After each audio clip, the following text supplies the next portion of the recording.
It's the 48th anniversary of the greatest television show ever! Ever! And we've got huge news to celebrate! In case you were wondering, we're talking about Doctor Who, and yes, Hickerson wrote that tease.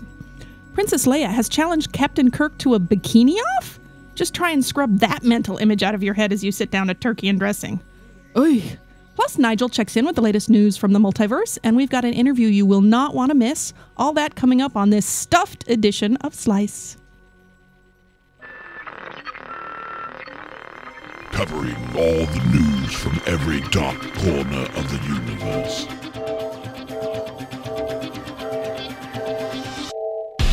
Warning, effects of time shifting may occur. This is Dr. Michio Kaku. I'm Peter Mayhew. This is Tricia Helfer, number 6 from Battlestar Galactica. Hi, this is Colin Ferguson with Sci-Fi Channel's Eureka, and you're listening to Slice of Sci-Fi. SliceofSciFi.com. Hey, welcome everyone to another Slice of Sci-Fi. I'm Michael Armenegay. Welcome. Happy Turkey Day. I am Brian Brown. Gobble, gobble. That wasn't me, the gobble, gobble, by the way. that was Mike having a spasm. I'm Sam Roberts. Oh, well, whatever. I'm Tim Adamick. Yes. I'm B. Arthur. Yes. No, I'm Trouble. Yeah. B. Arthur. Trouble. We would talk about your Vegas shenanigans, but we got news. No. So we better don't get wanna go right there. into that. Absolutely. And now, the news. So the news is why Trouble sounds like B. Arthur right now. Yes. No, Wow. actually, it's not true. Doctor Who is no stranger to the big screen. Now, fans may recall that during the 60s, actor Peter Cushing took on the role of Doctor Who in 2 feature films featuring the Daleks. Yes. In the years since, it's been rumored off and on and off and on and on and on and on that the good doctor would come back to the silver screen. Now, close to 40 years of waiting, we may finally get a big screen version of Doctor Who. You know the BBC's denying that, right? No, Totally. actually, this is the brand new story that just came out. So this is It really came out new. later than like 4 this afternoon? Yes, as a matter of fact. Interesting, because they denied it this morning. So Weird. last week it was announced that that David Yates, director of the last 2 Harry Potter films, is working at the BBC to develop a big screen version of Doctor Who. Now, BBC also came out and said, no, we're not, but and then all of a sudden they said, yes, again, we are. Wow. So Yates says the film will be separate from the series by breaking down the series components and building them again for the silver screen. Now, Yates says the series needs quite a radical transformation to take it into the bigger arena. Okay. And that Russell T. Davies and Stephen Moffat have done their own transformations, which were fantastic, but we had to put that aside and start from scratch. These are his words, folks. Now, Yates says he expects the development to take at least 2 to 3 years, which could mean the film is done around the time Doctor Who celebrates its 50th anniversary. That sounds like a great marketing. And if you're listening to us, Yes. if you're listening to this today when the show goes live, today is the 48th anniversary of Doctor Who, folks. And you know Hickerson baked a birthday cake. It's in the shape of a dude. TARDIS. And with 48 candles. And probably a Dalek a cake on the side. I'm getting a Great. Time Lord Exterminate. tattoo Yeah. So, Oh, wow. in honor. There we go. Princess Leia is striking back at Captain Kirk. Carrie I read Fisher. this. Oh, yeah. Carrie Fisher has responded to William Shatner's criticism of Star Wars a few weeks ago. You may recall that Shatner dismissed the Star Wars saga, saying that Trek got into deeper issues and had better characters, and saying Star Wars was based around spectacle and little else. He's making friends all over the place. Yes, he is. In a video response at Trek News, Fisher said, "They're not in the same league. I mean, they have the word star in the title, and there's space travel, right? Where did they go to? Klingon? It sounds like a laundry detergent. Maybe it's just their effects. They're not called special effects." Fisher then went on to add that her space buns were more attractive than Shatner's co-star Leonard Nimoy's. George Lucas allowed Bill one day to be in the Darth Vader costume and do the breathing and everything. I've never seen anyone so excited. He couldn't do it, she added. But that wasn't the only outfit from a galaxy far, far away Fisher says Shatner wanted to try on. She asserts he also wanted to try on the famous slave Leia bikini from Return of the Jedi. Nice. Really? Wow. I believe her. I really do. I mean, it's the Shat.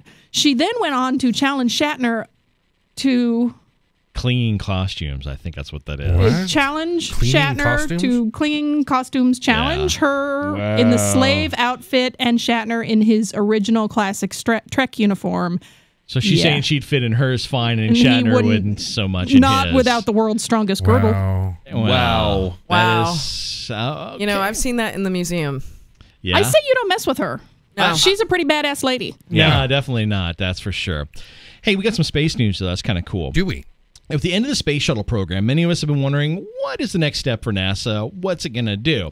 And while there aren't any planned launches in the near future, we've got good news that NASA plans to get back into space exploration itself in the very near future. The agency has announced that it plans to launch the first test of its new Orion spacecraft by 2014. Now, the unmanned flight designed by Exploration Flight Test, ETF, A1, will feature the first real test of the Orion craft, which is part of the Constellation program, until the program, of course, was scrapped back in 2010. Right. It is now being retooled to fit with NASA's new Space Launch System, the SLS, sometime in the next decade or two. The Orion will launch on a Delta IV heavy rocket, traditionally used for satellites, which will stand in the launch vehicle of the craft until NASA gets the SLS design like they like, basically. The craft will fly 2 high apogee orbits around Earth, higher than any other NASA spacecraft since the end of the Apollo program. Wow. So, before splashing down the Pacific Ocean, of course, all this will happen. So, it's going to do 2 loops and then splash down. The mission of the flight is to collect data, particularly re-entry data, that help NASA perfect its SLS design ahead of manned missions. Interesting. So, we're actually going to higher orbit. Okay. That's what they're saying My at this space point. camp nerd just went, woo. Yeah, I know. That's what I'm just thinking. I'm like, wow, my nerd brain just went, boing. That's Another mental image I'm going to have to scrub.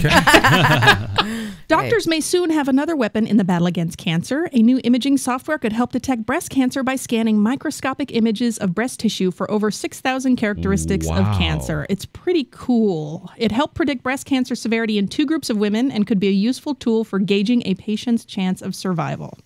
That's pretty cool. Yeah. Andrew Beck and colleagues developed CPath, which is what it's called, with the goal of identifying additional features of cancer tissue that could help paint a more accurate picture of survival outcome. We live in the future, folks. Yes, we do. Pretty trippy. I know about this. All right, we have some multiverses. Oh, we've always got really cool multiverse news. From across the nation, around the globe, and to undiscovered lands, this is the multi-world news for the year 1925. Salutations, loyal listeners. I'm Hank Blackwood, and this is the news. In the world of science, physicist Hans Kampsmalzen reports to have discovered an entire Earth perpendicular to our own. He claims that this perpendicular Earth is exactly like ours in nearly every respect, only it's facing 90 degrees to the left.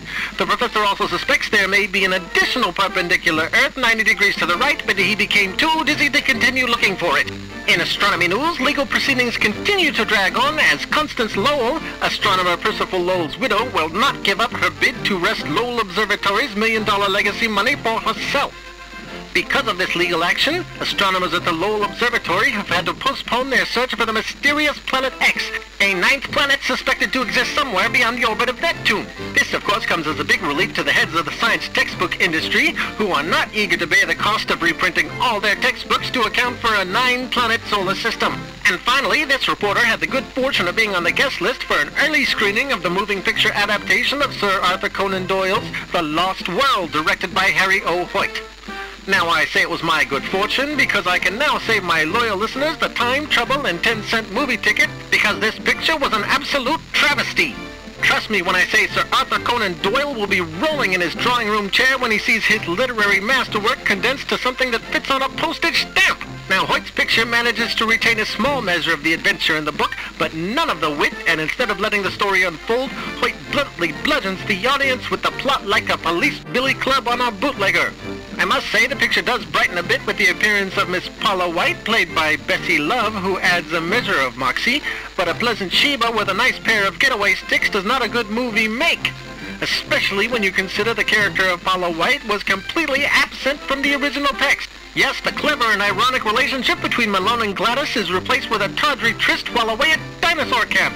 I must grudgingly admit that some of the scenes of camera trickery that brought to life this dinosaur pageant were breathtaking, and yes, the mindless masses will flock to this flickering folly and say it's the bee's knees. But any fans of Sir Arthur Conan Doyle's novel should refer to this picture as The Lost World in name only. Those are the multi-world news stories for the year 1925. This is Hank Blackwood signing off and returning you to the future at the Draco Vista Studios. Dragon Moon Press, bringing you some of the most exciting new authors in sci-fi and fantasy. Their titles open new worlds and bring unforgettable characters to readers just like you. Bring the magic and wonder of dragons to your child with Dragon's Fire, Wizard's Flame by Michael R. Menengay. Write your own story with a complete guide to writing fantasy. Books by Dragon Moon Press, sci-fi, fantasy, and beyond. Order these titles from your local retailer or visit the website at dragonmoonpress.com.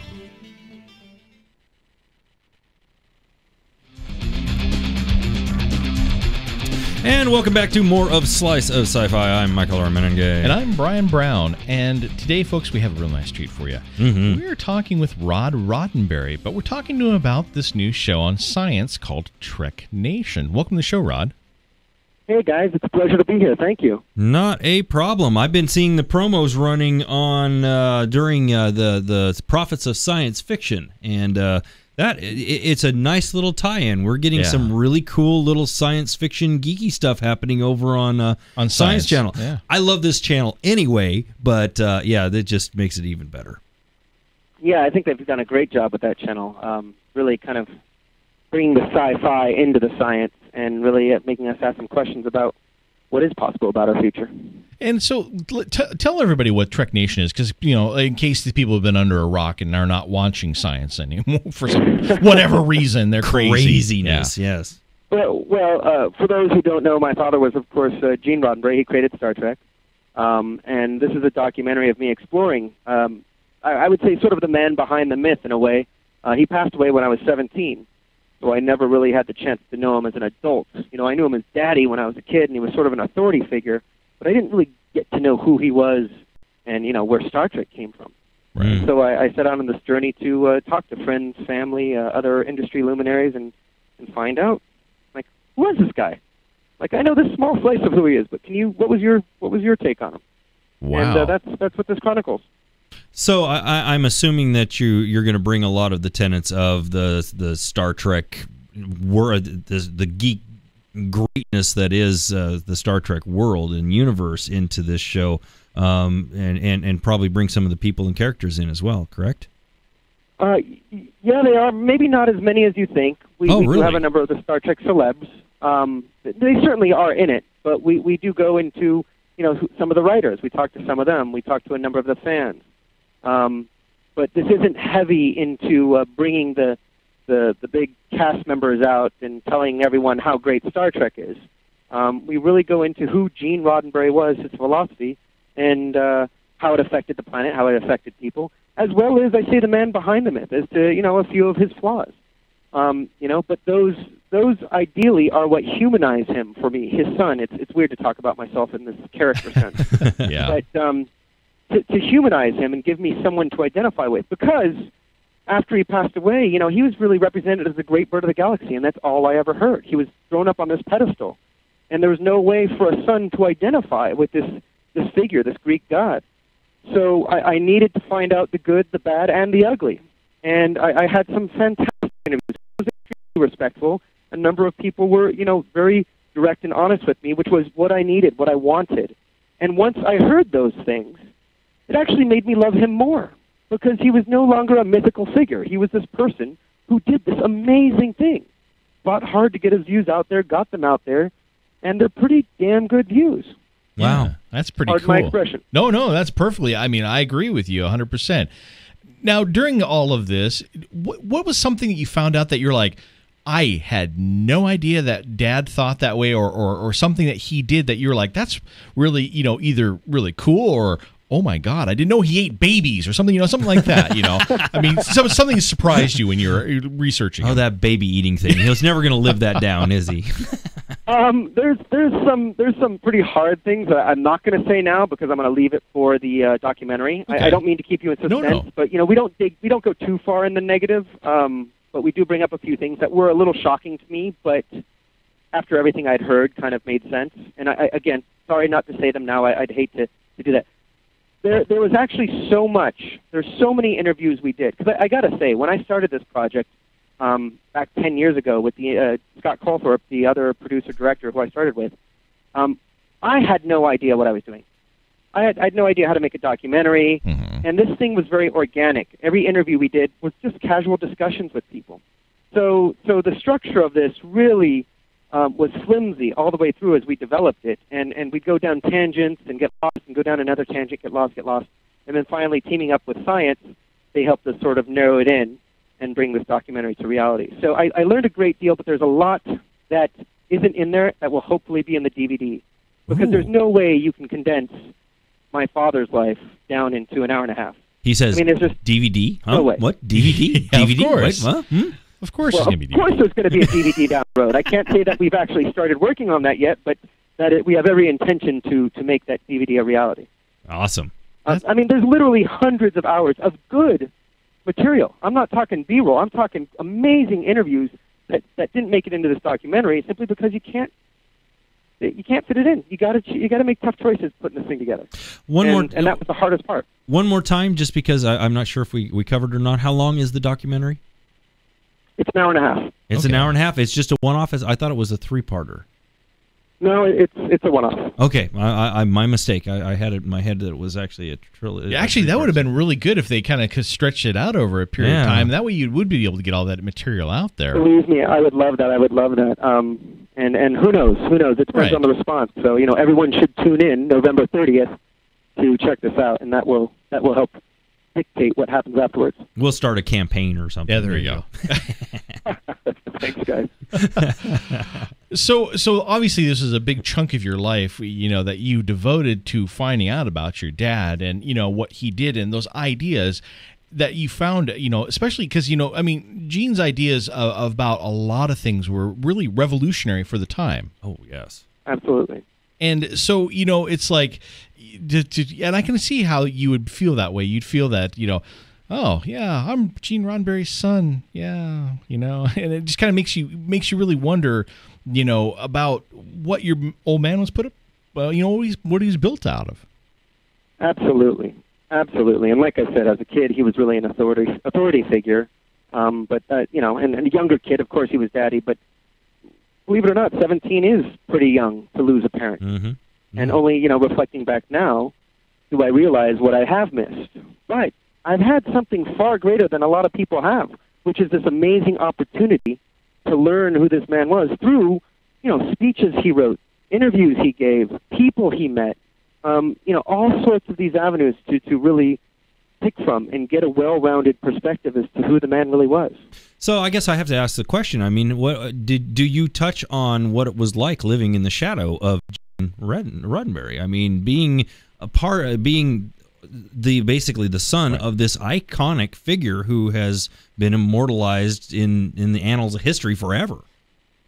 We don't spend too much time on our relationship. There's a lot of me on camera sort of talking about what I discovered in my journey, but we didn't get into my feelings of how living in his shadow was, which, we did get into that in a few of our older tangents, which to me I found very interesting because it was my story and, interesting to me.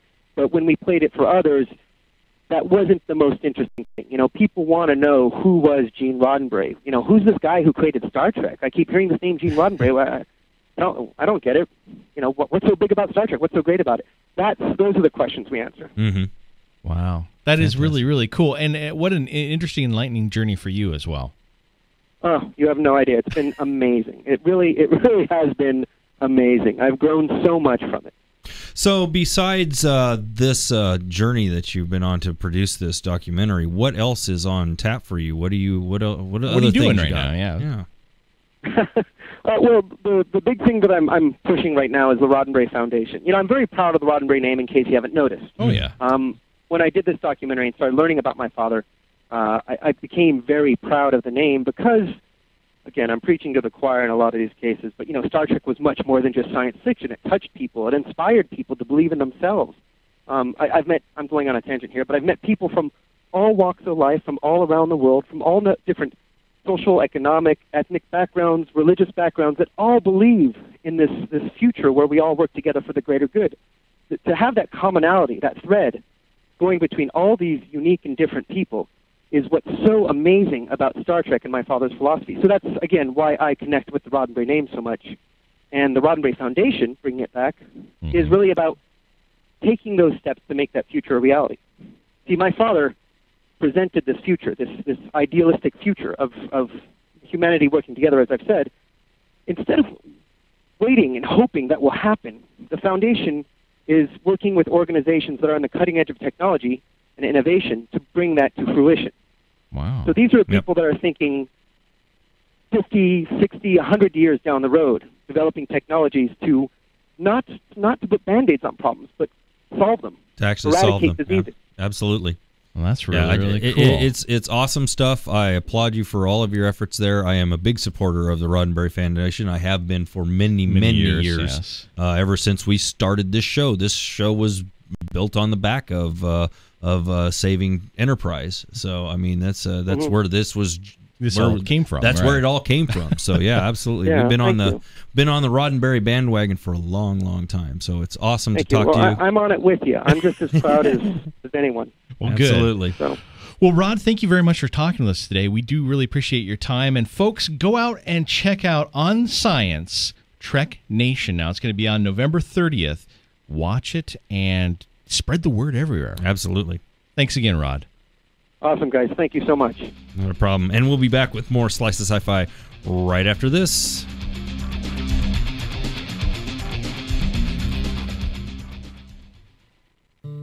Hey, you. Yeah, you, in the geeky t-shirt with the kids? Yeah, come over here. I've got a great podcast you should be listening to. It's called How to Grow Your Geek, and it's all about TV shows and movies and games and great things you can do with your kids that you can enjoy together and maybe, just maybe, get your kids to be geeks like you. So come over and visit howtogrowyourgeek.net and see what you might have been missing.